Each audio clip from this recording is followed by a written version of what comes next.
Welcome to Whispers Beyond the Veil, where stories become lullabies and mystery leads you gently into sleep. Tonight, we journey deep beneath the surface of the earth, to a hidden realm whispered of in ancient Hindu and Buddhist lore. A legendary subterranean kingdom known as Agartha. In this peaceful, dreamlike story, you'll follow Mira, a traveler and cartographer of forgotten paths, as she uncovers ancient secrets, walks through glowing caverns, and listens to the quiet wisdom of enlightened beings. Let go of your day. Close your eyes and drift gently as we begin the journey inward to the kingdom that lives not just beneath the earth, but within your heart. It began on a quiet evening, beneath a sky brushed with silver clouds and constellations that shimmered like distant lanterns. The stars blinked slowly, their glow softened by the thin mountain air. The world below was hushed, as if holding its breath in anticipation. High in the cradle of the Himalayas, nestled among ancient stone and whispering pines, stood a secluded monastery that had existed for centuries, perhaps longer. Its walls were carved with sacred symbols and worn with the passing of time. Within its stillness, amidst the incense of sandalwood and the flicker of oil lamps, a traveller named Mira sat cross-legged before a low wooden table. Mira was no ordinary traveller. She was a cartographer, not of ordinary maps and modern roads, but of forgotten paths and ancient realms. Her journeys took her to places unrecorded by time, led by instinct and dreams, and the occasional whisper of fate. She had spent the last few months following a trail of myths and murmured stories, ones that always ended with the same mysterious name, Agartha. The monks, silent and serene, had welcomed her without questions. For days she had helped with their rituals and chores, waiting with patience. It was only when the High Lama saw her tracing forgotten glyphs into the frost-covered windows with her finger that he took her hand and led her into the inner sanctum. There, wrapped in layers of golden cloth and resting beneath a statue of Avalokitesvara, was the artifact she had been unknowingly searching for, an ancient scroll, its paper soft as silk, its surface inked with symbols that shimmered faintly in the lamplight, like stars inked in stardust. The monks called it the Star Map of Shambhala, a sacred guide to the mythical kingdom of light. But as Mira gently unrolled the parchment, she noticed something more, something hidden within the folds. A second map. Faint and elusive, almost like a dream pressed into paper. It was drawn in symbols even older than those of Shambhala, older than the known histories of the world. Some glowed faintly when touched. Others shifted shape when seen from the corner of the eye. It was as though the map was alive, revealing itself only to those who truly sought it. The monks watched in quiet reverence as Mira traced the golden lines. Her fingers moved instinctively, as if guided by something deep within. Her breath slowed. Her heartbeat aligned with the rhythm of the earth. And then, just then, the wind outside began to hum. It was low and melodic, a tone that felt both familiar and unknown. Not a warning, but a welcome. A call. A call inward. Mira looked up from the scroll, her eyes wide and shining. The room seemed to ripple gently, as though reality had softened at its edges. The symbols on the scroll whispered in her mind, not in words, but in impressions. Visions of glowing caverns deep beneath the earth, of crystalline cities suspended in silence, of rivers that flowed with light and forests lit from within. She saw tall beings, cloaked in radiant garments, their faces kind and ancient. They moved with grace through a subterranean realm that pulsed with energy and peace. These were the enlightened ones, the watchers of Agartha. Some said they had once walked the surface world. Others believed they were from beyond the stars. But all agreed they guarded something sacred, a harmony the surface had long forgotten. As Mira blinked away the vision, she noticed the scroll had shifted. A path had revealed itself, one that led through mountain ranges, under old forests, beneath cities, and into places marked only by symbols, circles of spiraling light, doors of stone, sleeping suns. Each symbol seemed to hum with a different note, like keys to hidden gates. In that moment, Mira understood. This was no ordinary map. It was an invitation. The earth, in its vast mystery, had opened a door, not in the land, but in her heart. The map beneath the stars was not guiding her across land and stone alone, but into herself, to a place where forgotten memories and dreams still lived. She rolled the scroll gently, wrapped it again in the cloth, and thanked the monks with a bow. They simply nodded, as if they had always known this moment would come. As if her journey had already begun long before she arrived.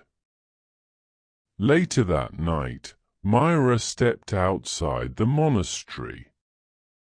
The air was cool and clear, the stars above glittering like eyes full of secrets. She felt the map pressed against her chest beneath her cloak, its warmth steady and soothing. Somewhere deep beneath the earth, something ancient stirred. Not in darkness, but in quiet light. A place that remembered everything the surface had forgotten. Agartha! And as Mira began her descent down the winding mountain path, her footsteps were soundless, her breath slow and calm. The stars above watched silently, and the wind sang its low lullaby. The journey inward had begun. Guided by the hidden map and the gentle rhythm of her heartbeat, Mira wandered through a dense pine forest as the sun dissolved into a veil of twilight. She moved slowly, almost reverently, feeling the earth shift softly beneath her boots. The golden path drawn on the ancient scroll had led her here, to the edge of the world she had known, and the beginning of the one she had only dreamt about. Before her rose a wall of mist, dense and silver like moonlight turned to fog. Beyond it, a yawning cave mouth opened in the mountainside, carved not by erosion, but by something far more purposeful. The stones at its threshold bore no markings, yet they pulsed faintly with a quiet warmth, welcoming her, remembering her. Mira stepped through the mist, and a sudden hush fell over the world behind her. The forest, the breeze, the birdsong, everything faded, leaving only her breath and the low hum that now rose from within the cave. It wasn't silence. It was something deeper, like stepping into the space between thoughts. Inside, the air shimmered with gentle warmth, not the heat of the sun but a soft, inner glow, as though the walls themselves were alive. Luminous minerals adorned the surfaces, casting hues of soft amber, sapphire blue, and pale jade. They twinkled faintly, like stars suspended in stone. And then Mira heard it. The cave was singing, not with a single note, but with a delicate, layered harmony. It sounded as if 1,000 distant choirs were humming in unison, each tone echoing through time rather than space. There were melodies of flowing rivers that defied gravity, cascading upward into nothingness. There were harmonies that hinted at stars blooming deep underground like flowers kissed by moonlight. It was music that had never been written, yet felt profoundly familiar. As Mira stepped deeper into the cave, she noticed something strange. There were no echoes. Her footsteps made no sound. Even her breathing seemed to melt into the melody. The cave didn't reflect noise. It absorbed it, embraced it, harmonized with it. She was not intruding. She was becoming part of the song. Every step she took felt guided by that music. Her thoughts began to slow, her mind gently loosening its grasp on worry and time. She ran her hand along the stone wall. It was warm and smooth, and as her fingers brushed the glowing minerals, she felt pulses, gentle rhythms, like distant heartbeats. The earth was alive here, not just as matter, but as memory. This was not a cave. It was a passageway carved through both stone and silence, a place that remembered every traveler who had ever passed through. She could feel them, echoes of others who had come seeking Agartha. Some long ago. Some perhaps not so far behind. Their hopes, their questions, their awe, all lingering like soft footprints pressed into time. The path grew narrower, and the ceiling lowered slightly, wrapping her in a womb of light and sound. The walls here curved with purpose, like they had grown rather than been carved, spiraling downward in a gentle descent. At one turn, she paused before a wall of quartz that shimmered like frozen moonlight. As she touched it, an image bloomed in her mind, a great city of crystal towers nestled in a glowing cavern, rivers of light flowing between gardens of silver-leafed trees. She heard laughter, music, the hum of something ancient and kind. The vision faded, but its warmth lingered in her chest like a song she couldn't quite hum but would never forget. Farther in, she found small alcoves along the tunnel, each containing what looked like stone bowls filled with water. But the water didn't ripple or reflect. Instead, it glowed from within, soft, bluish light that danced slowly, as if breathing. Mira knelt beside one and peered in. She saw a memory. Her own, from childhood. Running through a forest. Her mother's laughter. The feeling of being utterly safe. She blinked and looked again.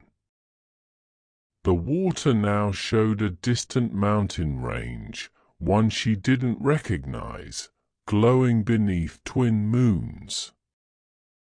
She smiled softly. The cave wasn't only alive, it was aware. It could see her heart and mirror it, gently, without judgment. The air grew thicker, but not heavy, more like the weight of a blanket on a cold night. Comforting. Still. The deeper she moved, the more the music shifted, growing ever gentler, now barely a whisper. It was no longer guiding her forward. It was cradling her. Mira stopped, standing still in the heart of the cave. The scroll pulsed softly beneath her cloak. She no longer needed to look at it. She could feel the path ahead, not with her eyes, but through her breath, her bones, her being.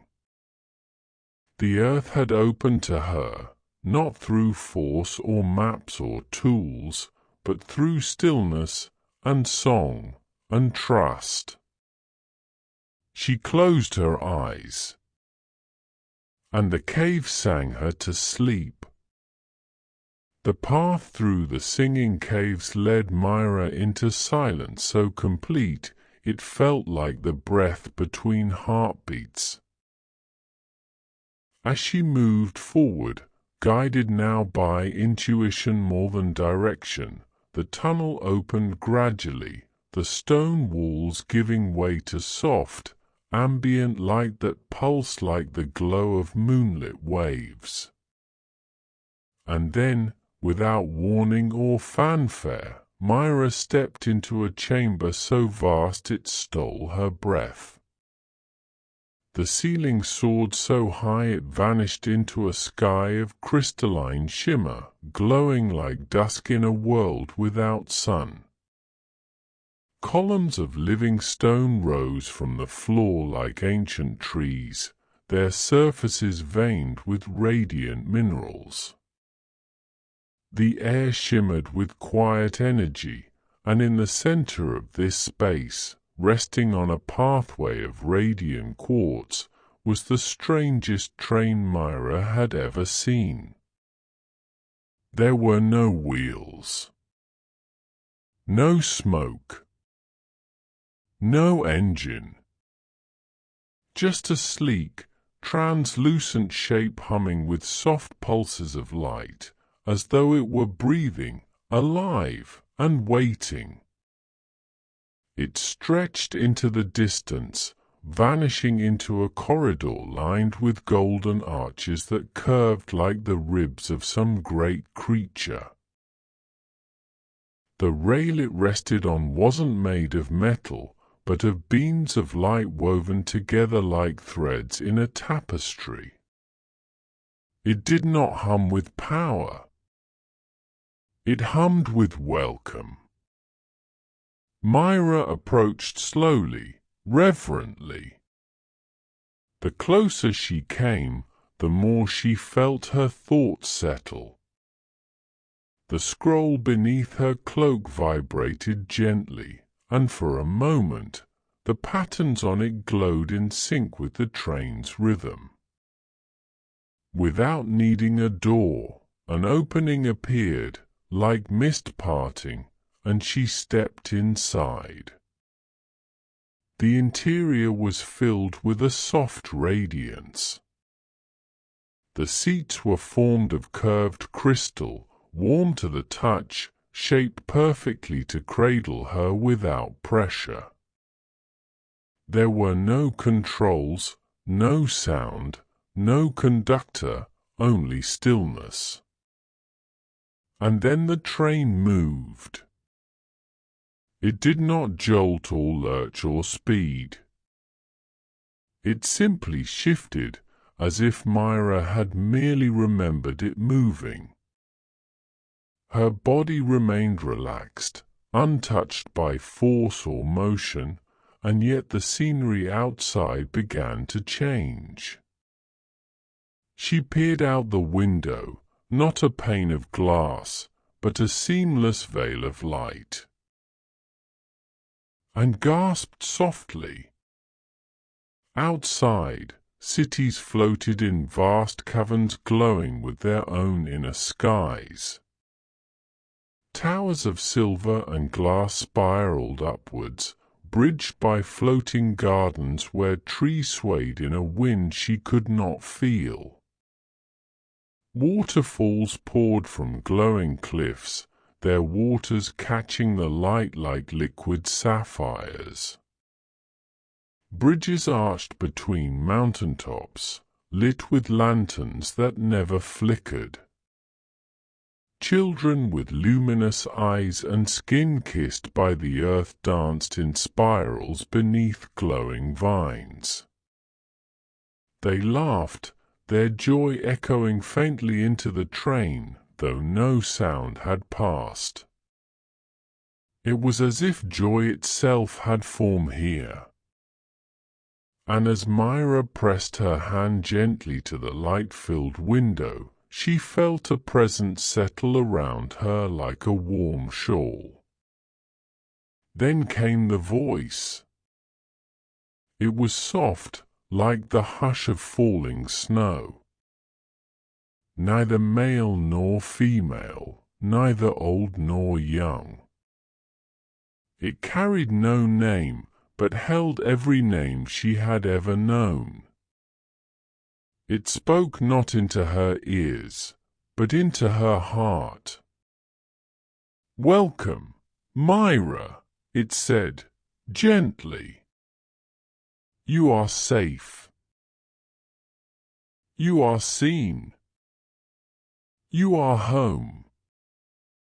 Tears touched her lashes before she could stop them, not from sadness, but from the quiet release of something she hadn't known she was holding. The weight of searching, of wandering, of feeling out of place in the surface world, it all melted in those few words. The train moved forward, deeper still, and with each passing moment, Mira felt her thoughts begin to shift. Not drift, like dreams, but expand, opening to memories that weren't hers, but felt like echoes from a distant life. She saw glimpses of other travelers, of ancient doorways beneath the ocean floor, of glowing staircases hidden in the ruins of forgotten temples. She saw civilizations that lived in rhythm with the earth, where language was shared through light and emotion. She saw beings with hands of fire who shaped thought into matter, and gardens that sang lullabies to the stars. And all the while, the train moved not with speed, but with knowing. It was not taking her somewhere in the way of roads. It was unfolding her path as she became ready to see it. Minutes stretched like hours. Hours felt like moments. Time lost all meaning. Mira leaned back in her seat, her eyes wide with wonder, her breath slow and calm. Then, slowly, the train began to slow, not through resistance, but through gentle pause. A station of light awaited ahead, glowing with the same warmth she had felt in the singing caves. A doorway opened, and the soft wind that drifted in smelled of jasmine, rain, and memory. She stood, no longer the traveller who had entered. Something in her had deepened, quieted, remembered. As she stepped out of the train and onto the glowing platform, the voice returned one final time. Beyond this path, the heart of Agartha awaits. Walk gently. The world watches through your eyes. Mira smiled, the kind of smile that only comes when the soul feels understood. And with that, she stepped forward into the shimmering twilight of the world beneath the world.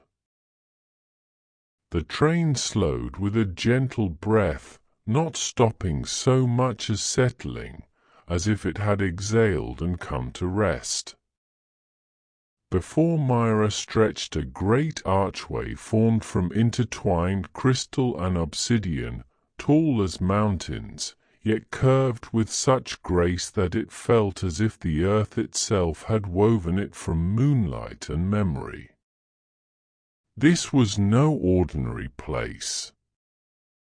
This was the Hall of Echoes. She stepped onto the platform, where the air shimmered with quiet reverence.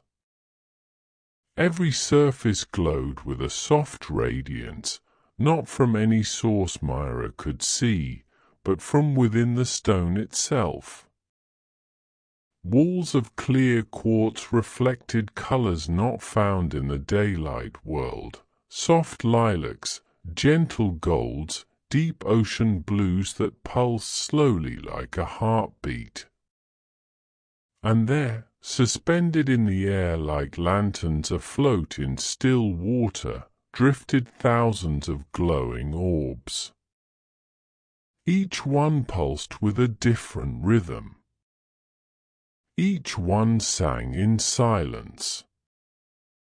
Mira walked forward, her footsteps soundless on the polished obsidian floor. The hall did not speak with words. It spoke through stillness, through light, through gentle waves of sound that existed just on the edge of hearing. The floating orbs spun slowly, some flickering softly, others radiating steadiness like a lighthouse in fog. As Mira passed one, she felt a sensation stir in her chest, not quite memory, not quite emotion. A sense of presence, of a story waiting to be heard. She paused beside one that pulsed with soft amber light. As she reached out, it floated gently into her hands, feather-light and warm.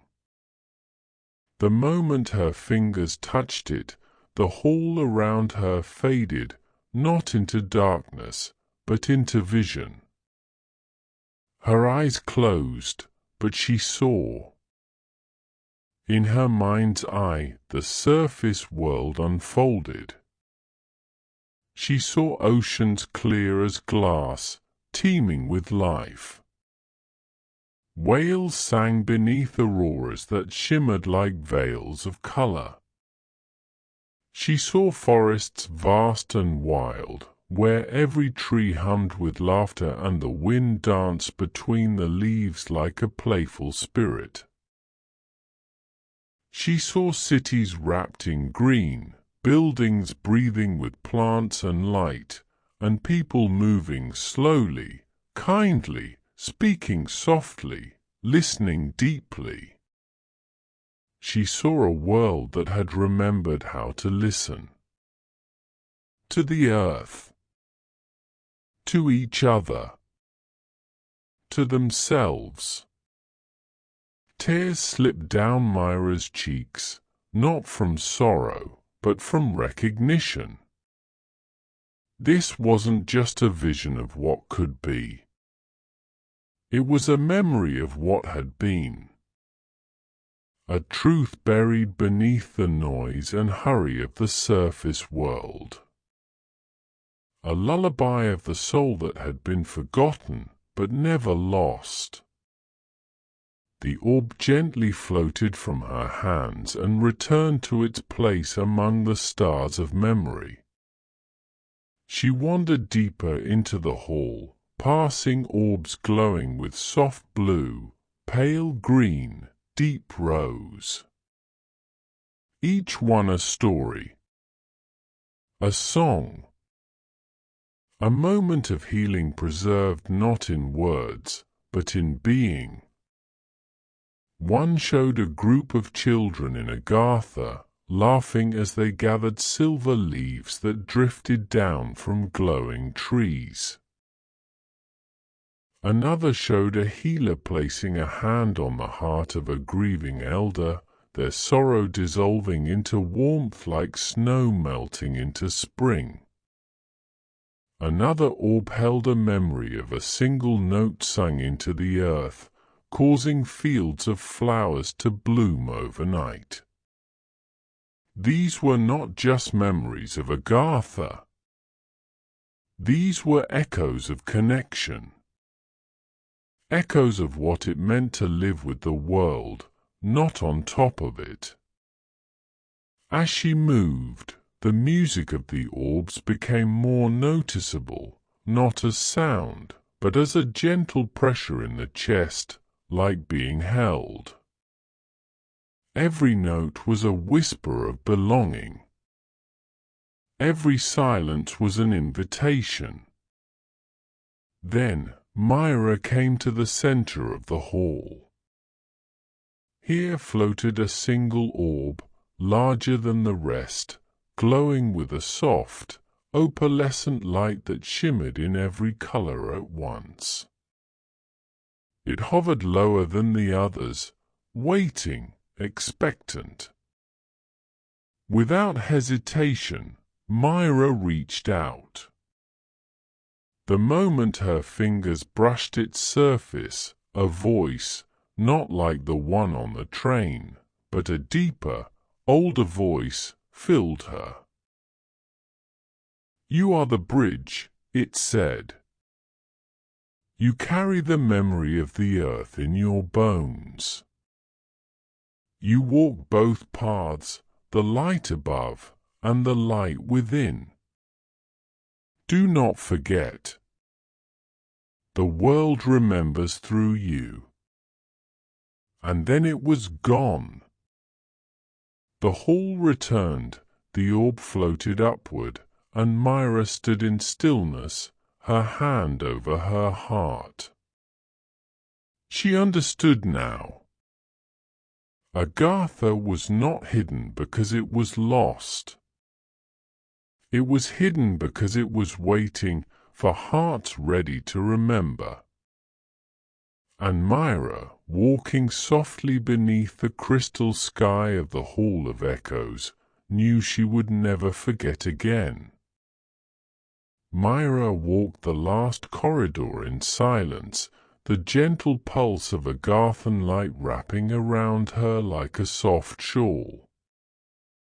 Here, in the deepest heart of the earth, No walls confined her, only pillars of golden crystal, reaching into the unseen sky, holding the vastness of this sacred place like hands cupping light. The path narrowed until it opened into a circular chamber, neither large nor small, but precisely as wide as it needed to be.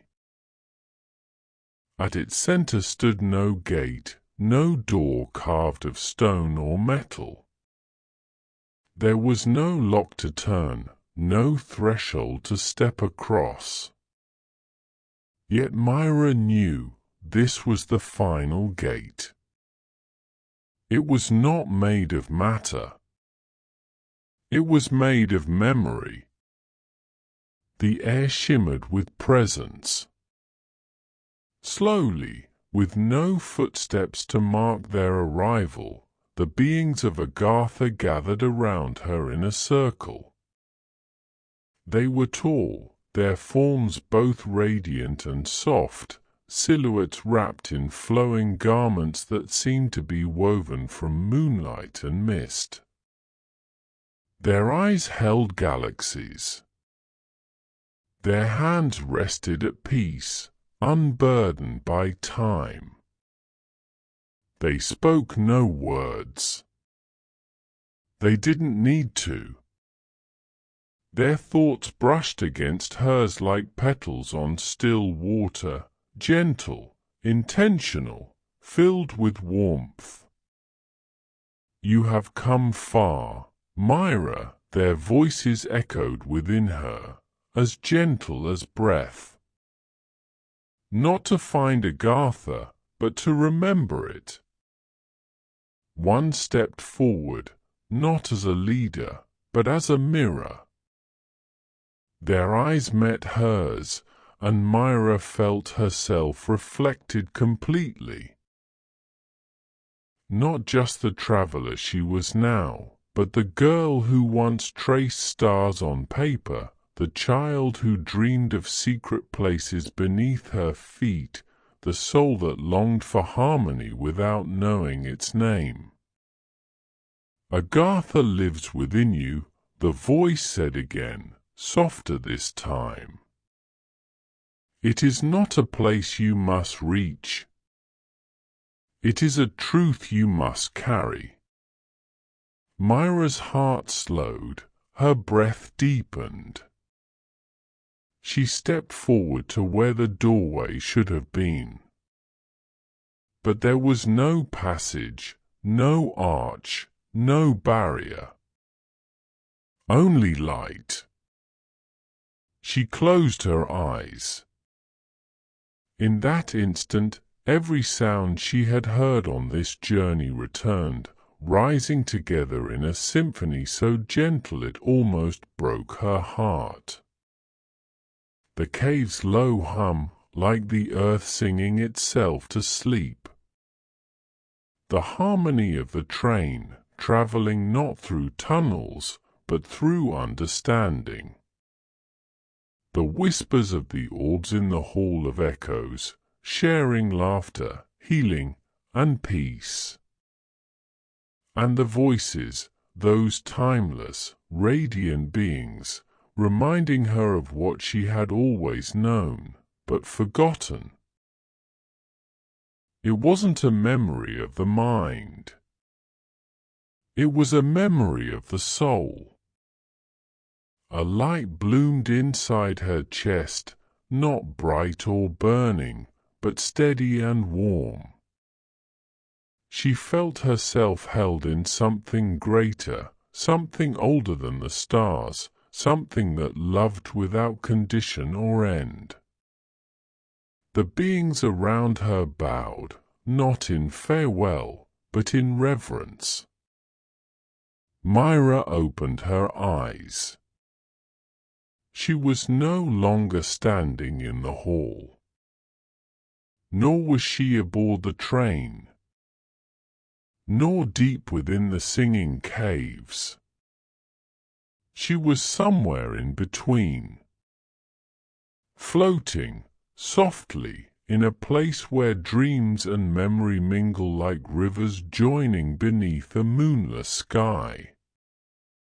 Her breath was steady, her body weightless, and her thoughts drifted like feathers caught in twilight wind. And then she understood.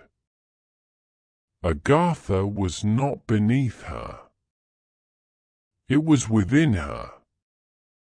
It always had been. It lived in every act of stillness, in every breath taken in wonder, in every moment where someone chose to listen to the earth, to another, to themselves.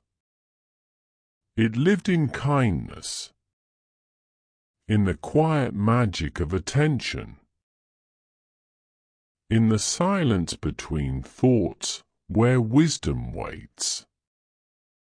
And as Mira floated there, in that space beyond space, the final words came, not from outside, but from within her own heart. You are the garden. You are the gate. And now you may rest. Her body softened. Her mind grew quiet. The golden light dimmed to a soft silver, like the hush of stars behind gentle rain clouds. And as the story ends, so too begins your journey. A journey inward, to that glowing garden beneath your thoughts, to the quiet path behind your breath, to the place where dreams are born and memory is whole, where Agartha waits, softly, patiently, as you drift, gently, into sleep.